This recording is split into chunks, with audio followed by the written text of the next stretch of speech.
The excitement surrounding Manchester United's future is palpable, and a significant portion of that optimism is being generated at the academy level.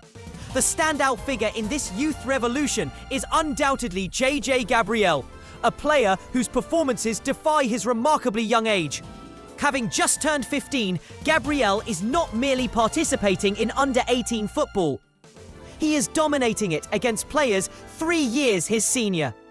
His recent hat-trick in the stunning 7-0 victory over Liverpool is the latest testament to his extraordinary talent.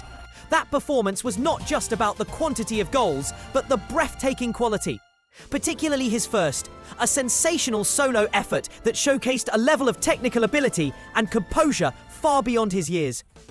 His decision to replicate the iconic EA Sports celebration only added to the aura of a player completely at home on this stage. This explosion of form, which now reads 10 goals in just 9 starts, has been so impactful that it has earned him a call-up to first-team training under Ruben Amorim. The natural inclination for fans is to dream of an immediate first-team debut, but the reality of Premier League regulations makes that impossible this season, similar to the situation with Max Dyer the previous campaign. A player must wait until the season in which they turn 16 to be eligible for a league appearance. This protective measure is ultimately a blessing, allowing a talent of such rare promise the necessary time to develop physically and mentally without the immense pressure of a premature introduction to top-flight football. The pathway from the academy to the first team is a core focus for the club, and the strategic recruitment to bolster that pathway continues with exciting intent. The imminent arrival of Christian Rizzico is a clear statement of that ambition. The 17-year-old defensive midfielder is en route to England to finalise his move, accompanied by key members of United's scouting department. This signing represents a deliberate and targeted approach to unearthing the next generation of elite talent. The club's mission appears to be finding their own version of a player like Moises Caicedo, a dynamic, modern midfielder who can dictate the tempo and break up play. In Rizzico, they believe they may have identified a candidate with that potential profile. The analysis of his game paints a picture of a remarkably intelligent and complete player for his age. He is described not just as a leader in possession, but also through his attitude and understanding of the game's rhythm. He possesses the instinct to be the first to press an opponent and the tactical intellect to know precisely when to circulate possession with short, simple passes, or when to alter the attack with a more ambitious long ball. His excellent ball control makes him a cornerstone for building attacks from the defensive third, and he is equally adept at the crucial, often unglamorous, work of ball recovery. The expectation is not for him to immediately solve the first team's midfield dilemmas. That would be an unfair burden for any 17-year-old. Instead, his integration, alongside prospects like Sekou Kone, is about creating a deep and competitive pool of young talent that can push the established names and develop into future assets.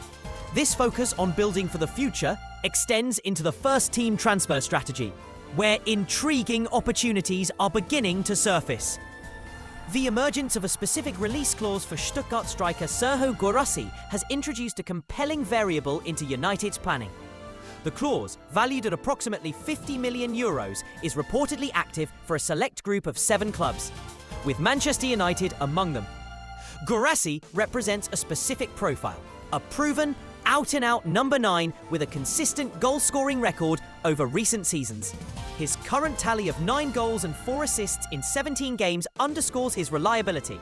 At 29, he offers immediate experience, a stark contrast to a player like Joshua Zirkzee, whose style is less about traditional penalty box presence and who's reportedly not a favoured option for Ruben Amorim. The potential dynamics are clear. If Zirkzee, who is open to a move, departs and the club seeks a direct, experienced replacement for a figure like Rasmus Højlund, perhaps to allow the Danish striker a loan move for more consistent minutes, then Guirassy becomes a logical, if somewhat pragmatic, target. However, the debate around such a move is valid. Committing £42 million for a striker approaching 30 is a significant decision, and many fans would arguably prefer a more illustrious name for that kind of financial outlay. The club may also consider that with options like Casemiro and Mason Mount capable of deputising in an advanced role, A major striker investment could be deferred until the summer unless the right opportunity presents itself. Further adding to the transfer intrigue are the persistent links to Uruguayan midfielder Anton Semenyo. Reports have indicated that Manchester United have tabled an initial offer for the player, reigniting the interest that was previously demonstrated during the summer window. The reliability of these specific reports is often questioned, as the sources are known for being inconsistent. Yet they have occasionally broken accurate information that is later confirmed by more established journalists.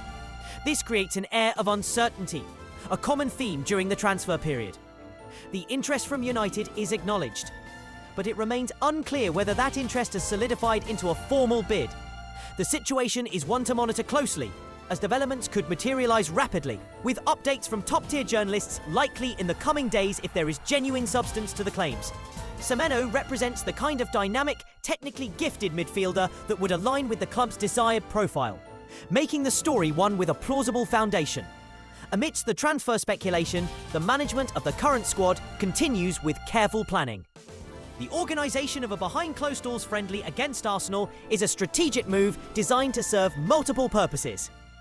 While it will provide valuable minutes for the club's promising youngsters, its primary function is to offer a controlled, competitive environment for players on the fringes of the first team and those returning from injury. It is an ideal scenario for a player like Mason Mount, who has struggled for consistent game time, to build match fitness. For others, it is a chance to stay sharp and impress the coaching staff. This methodical approach to fitness is perfectly exemplified in the handling of Lisandro Martinez's return. His presence on the bench is a positive sign, but the club is rightly adhering to a meticulously graded reintegration plan. The pathway back to full fitness is not a sprint. It is a carefully managed process that begins with brief 15-minute cameos, gradually increasing to 20 and 30 minutes, then perhaps a full half, before he is deemed ready to start a match.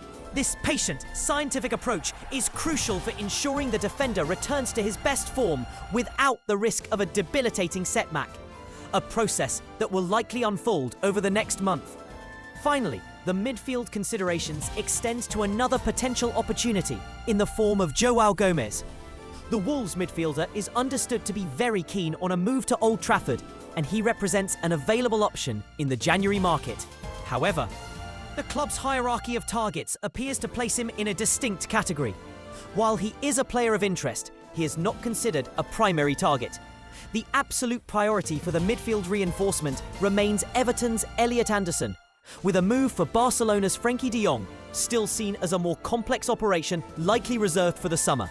The strategy seems to be focused on securing a top-tier target like Anderson, and if that proves unattainable in January, then an opportunistic move for a player like Gomez could come into sharper focus.